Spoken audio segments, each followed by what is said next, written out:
क्या इजराइल सिर्फ जंग लड़ रहा है या नक्शा बदलने की तैयारी कर रहा है? दक्षिणी लेबनान में ग्राउंड ऑपरेशन, गाजा में लगातार हमले और अब ग्रेटर इजराइल की बहस फिर जिंदा हो रही है। क्या यह सिर्फ सुरक्षा का खेल है या विस्तार की रणनीति?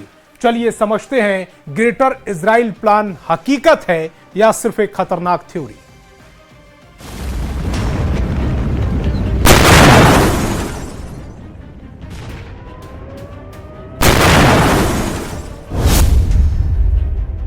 जंग की आड़ में ग्रेटर इजराइल वाला प्लान।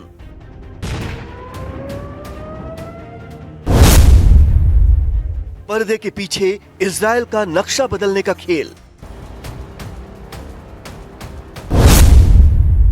फिलिस्तीन से सऊदी अरब तक विस्तारवाद की राजनीति। पश्चिम एशिया में चल रही ये जंग भीषण होती जा रही है, लेकिन खबर यह है कि इस युद्ध के पीछे एक सीक्रेट गेम चल रहा है।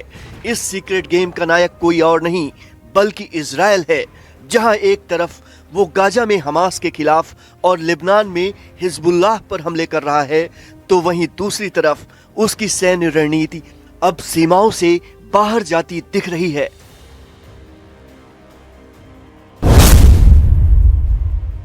दक्षिणी लेबनान में बफर जोन बनाने की कोशिश। वेस्ट बैंक पर सख्त नियंत्रण।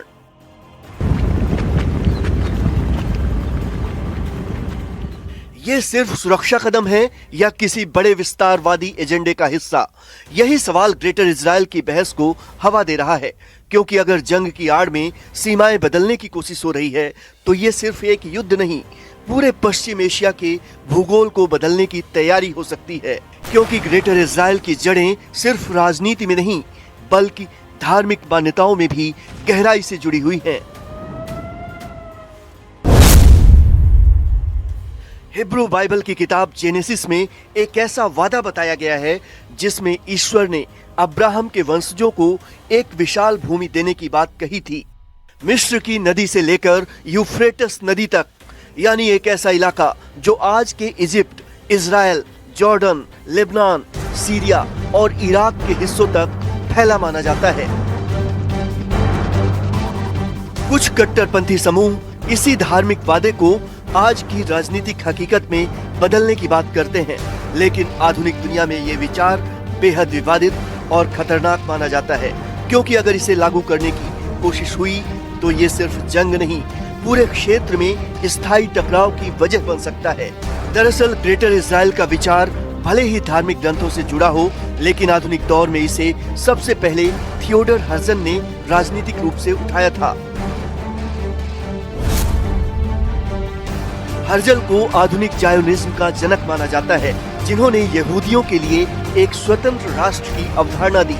बाइबल के जेनेसिस 15:18-21 में जिस वादे का जिक्र है उसे कुछ विचारधाराएं आज भी आधार मानती हैं। इसमें ईश्वर द्वारा अब्राहम के वंशजों को मिस्र से लेकर यूफ्रेटस तक की भूमि देने की बात कही गई है। इसमें ईश्वर अब्राहम से कहते हैं, मैं तुम्हारे वंशजों को ये जमीन देता हूँ, मिस्र की नदी से लेकर उस महान नदी यूफ्रेटस तक। ये जमीन केनी, केनिजी, कदमोनी, हित्ती, पेरिजी, रेफाई, अमोरी, कनानी, गिरगाशी और येबूसी लोगों की है। इतिहास में ग्रेटर इजराइल की सोच को सबसे बड़ी ताकत 1967 की जंग के बाद हासिल हुई। इसे 6 डे वॉर के नाम से जाना जाता है, जब इजराइल ने एक साथ मिस्र, सीरिया और जॉर्डन समेत कई अरब देशों को हराया था। इस जीत के बाद इजराइल ने गाजा पट्टी, सिनाई प्रायद्वीप, वेस्ट बैंक और गोलान हाइट्स पर कब्जा कर लिया। यहीं से ग्रेटर इजराइल की सोच को नई ऊर्जा मिली। हालांकि आज भी इजराइल की कोई आधिकारिक नीति इस विचार को लागू करने की नहीं है, लेकिन 2022 के चुनावों के बाद बेंजामिन नेतन्याहू की सरकार बनने 2023 में इजराइल के वित्त मंत्री बेजालेल स्मोट्रिक द्वारा दिखाए गए नक्शे ने इस बहस को और तेज कर दिया है। आज इजराइल की सरकार आधिकारिक तौर पर ग्रेटर इजराइल को नहीं मानती, लेकिन बेंजामिन नेतन्याहू के दौर में बढ़ती सैन्य कार्रवाई और बेजालेल स्मोट्रिक जैसे नेताओं के बयान इस बहस को जिंदा रखे हुए हैं। सवाल साफ है, क्या ये सिर्फ सुरक्षा नीति है या भविष्य की विस्तारवादी नीति का ब्लूप्रिंट।